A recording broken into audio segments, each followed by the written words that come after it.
We're just two guys with one mission, and we've chosen to accept it for some reason. It's time to tell them what we mean, what we say.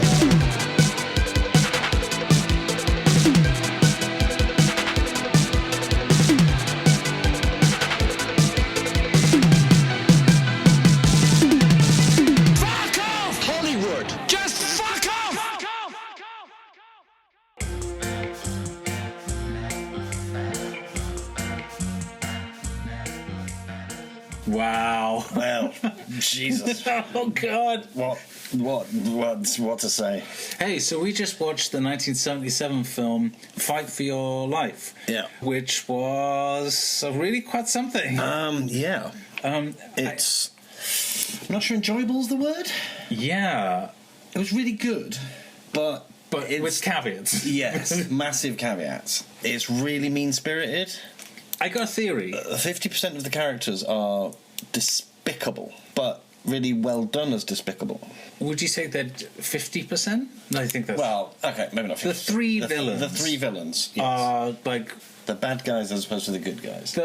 The bad guys are really fucking horrible. Yeah. But intentionally so. Yeah. You know when we were discussing this the time before, what have we got coming up to watch? Yeah. We kind of thought it would be like... Blaxploitation. Like a blaxploitation Last House on the Left. Yes. But I think it's kind of like a blaxploitation I Spit on Your Grave.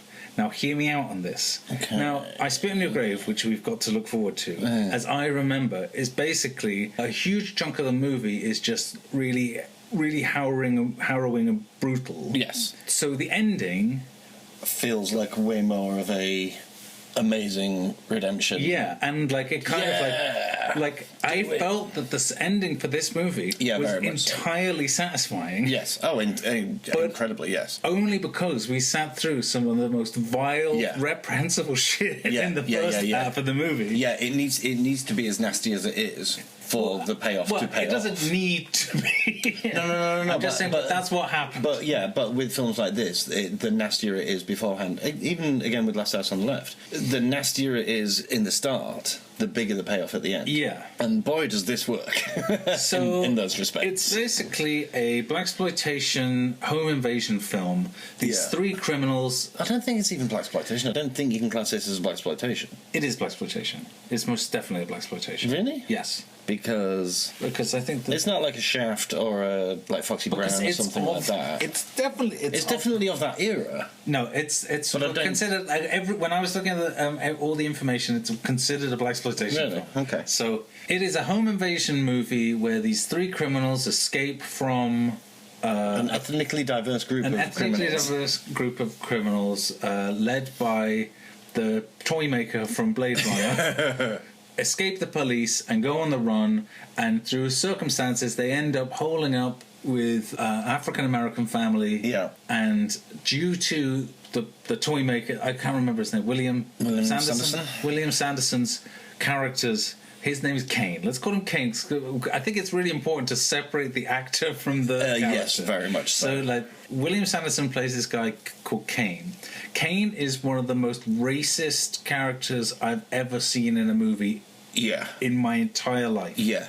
And it's not even just using the N-word, it's using almost every fucking different, variation on... Yeah, I mean, it's just a constant barrage of racial slurs and...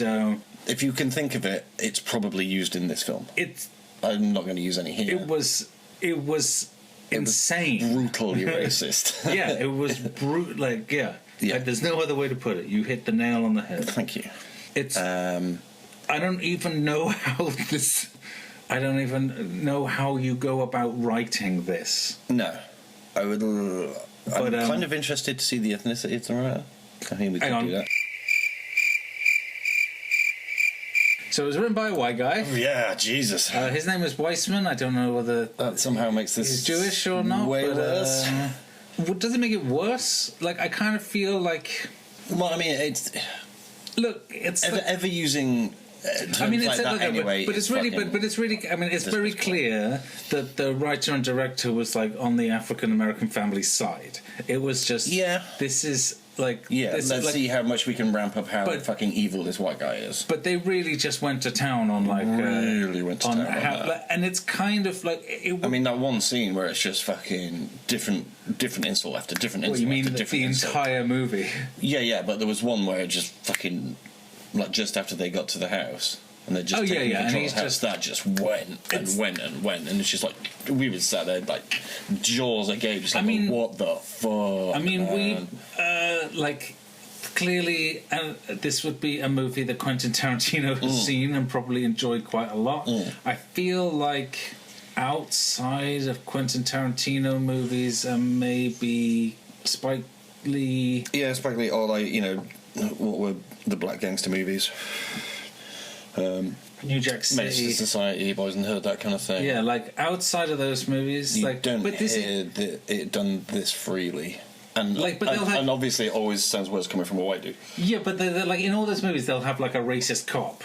Yes, but they didn't make the racist cop like the main character. Character. Yeah, he just pops in, says some. Like, I mean, we're following his we're following this guy's journey throughout the whole thing. Like, it's really. Yeah. I don't know whether to call it irresponsible because, like I said, like I feel like it fits with the character. I feel like after they've broken into the house, all the like reprehensible language, the basically going through every racist stereotype about black people, and then getting them to like perform, talking about shoe shining, like fucking just.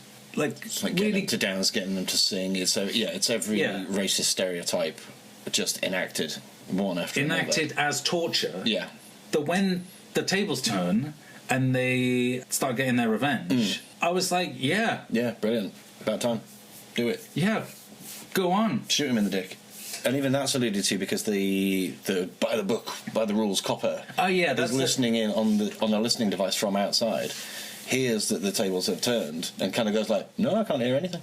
Yeah, like No, he lets them get away with it because it's normal. Because he knows what the criminals are like, so therefore must know what their personalities are like. And it's just like going like, yeah, justice is being served by the sound of it. I don't even really know what else to say about this. I mean, there's some. I'm thankful that they pulled back on what could have been a really fucking horrible rape scene. Yes, it's you see the start of it. And the rest of it is implied, but there's no actual kind of actual rape scene as like de facto rape scene. But it's which I'm glad about because films like this generally don't hold back from that kind of thing. I mean, it's just another. It's still fucking gross when it's like even implied. But it's still I don't know what to say. It's like it was difficult to enjoy. That said, there were definite bits that I did enjoy. Yeah. And there's also the surprising child murder that came out of nowhere. I would say I enjoyed that. I'm not saying I enjoyed it. I'm just saying it was a surprising child. It was murder. A surprising child, and you don't see that an awful lot. No, like when the dog pissed on Kane. Yeah, genius. That was pretty good because I don't think there's a way to fake that. Yeah, I think William Sanderson got pissed on by a dog. Yeah. If I ever meet him at a festival or such, I would definitely ask him about. Yes. It's like, so yeah, you were in the X-Files and you were in like Blade Runner and stuff. Did you get pissed on by that dog? So yeah. I mean, more power to like. I've seen him I've seen the same actor in so many like passive roles of like actually kind of playing up his kind of harmlessness. It's really weird to see him as the aggressor, playing such a horrible character. Yeah. I mean, he pulled it off. I genuinely hated him. Yeah, I genuinely hated him, and I genuinely want to see his neck get shot out, which is what happens. Like, I'm going to ruin it. Spoiler. I'll ruin the movie for you because I really feel like I wouldn't necessarily say, hey, this is a film to watch for people. There are certain people that I think would enjoy the film, not so much the content, if you get what I mean. In the same way that, even Last House on the Left, Spit on Your Grave, stuff like that. They're not enjoyable movies to watch. They're definitely an experience. But you can appreciate them for what they are. Yeah, I mean, I don't know how many other movies like this they are. There's not a lot, no. there's other home invasion movies and stuff. There was like Funny Games, whatever it was. Yeah, but I don't know the blaxploitation genre. But it's absolutely well enough to be able to wonder whether there's other. No, this was probably quite a big outlier. In the the first hour of this movie is just fucking. It's really hard to get through. But I mean, that's testament to how well done it was. Yeah, it was like. Yeah. It's not a bad movie. No, but it's very well made. It's just really hard to get through. Yeah, because it's like it's not fun. No, but also you're not gonna gain any satisfaction from it without going through the first half first. Yeah, absolutely. So tough watch, but worth it if you want to see something fucked up. Yeah, if you're into that kind of thing. Like it's not a drinking with friends movie. It was not even a sitting by yourself alone movie. But if you were if you're sat around with a bunch of mates who like watching horror films and stuff, like I say, like the old Mick days, if you go around and watch this kind of fucked up shit. If you were at some sort of film festival where they were showing lots of old, really fucked up, like weird movies, and this was playing, I would go see it with an audience because it would really be like, I imagine that audience would be pretty silent. Yeah, pretty gobsmacked. Until the turn, and then everyone will be cheering. Yeah. I mean, that's essentially what we were like, just the two of us here. Yeah. There was not an awful lot of talking during the film. Yeah. Other than kind of like, isn't that guy? And like things like that. For the most part, it was just kind of like, what the fuck? Yeah. kind of reaction. Which there was I mean, I'm glad there are still films that I haven't seen that can do that. Yeah. Because there's not an awful lot of modern movies that I think can do that. No, I haven't seen anything. No. Maybe something like, I don't know, like maybe like Antichrist or something, where I was just sat there going like, what the fuck? You know? Yeah, I mean, Antichrist is a weird... when I first watched that, I thought it was part of shit, but it stayed with me. Yeah. And I was thinking about it, and I imagine I'll be thinking about this one for a while afterwards. I don't know whether I'm glad to have seen it or not. No, exactly. It's kind of... Well, irreversible. It's one of those, I'm kind of glad I watched it, but I don't think I'll ever watch it again. Yeah. Whereas this, I think, doesn't cross quite into that. If I was at somebody's house and they were just like, then like... Have you ever seen Fight for Your Life? You're like, yeah, I don't want to watch that. They're like, oh, well, I want to watch it. Like, would you watch it again? And be like, yeah, I think I would. Just to watch it with somebody else, just to see their reaction to it. In the same way that I think people do with kind of good bad movies. I would do that with this as well, because it's fucked up in a different way. Just to be like, so, what are you thinking right now? Yeah. All right, you want to score this out? And I've got nothing more to say. It was fucked up. Yeah. All right, for the story. Pretty linear, pretty straightforward. Home invasion. Yeah, but also on a surface level. I never saw anything like that before. I think. I think again, I would go back to like Funny Games, something like that. Kind of. Yeah, but this is kind of many years before. Yeah.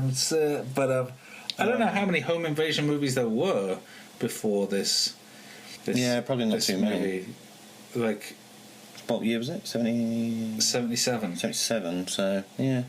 I guess I give it a 3 because it was pretty good, but at the same time, like the how reprehensively racist the first half was. But I also didn't know where it was going to go. But that's not the story, I don't think. That is the story. That's the entire crux of the story. The crux of the story is that really racist man.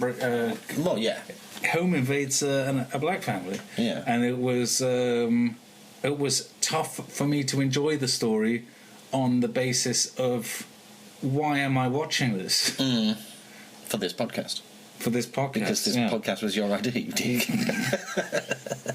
I mean, I would go straight down the line on 3 because it's nothing out of the ordinary. It's a standard home invasion movie. There is very little story to it. Criminals break out of prison, criminals take a family hostage. But I also don't want to score it too low. Justice is done at the end. I also don't want to score it too low because I feel like it was definitely something there. Something I hadn't seen before. It was an effective movie, and it was done well for what it is. What would you give it for gore?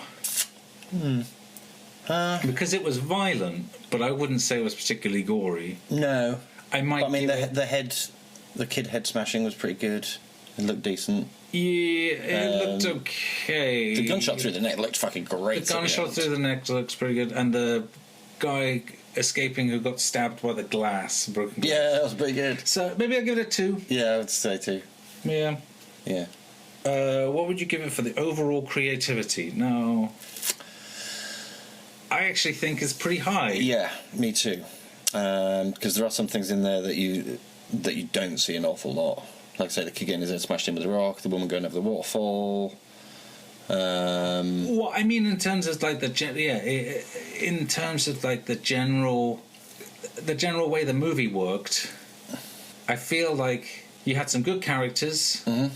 Even if I hated them, yeah. But I didn't hate. I didn't hate the characters because, like, I didn't think the characters were bad. No, you hate them because you're supposed to hate them because they're so fucking reprehensible. Like, I think I'm gonna go. I go as high as a 4. Yes. Oh, 4. I was also going to say that, and also there are some kind of creative.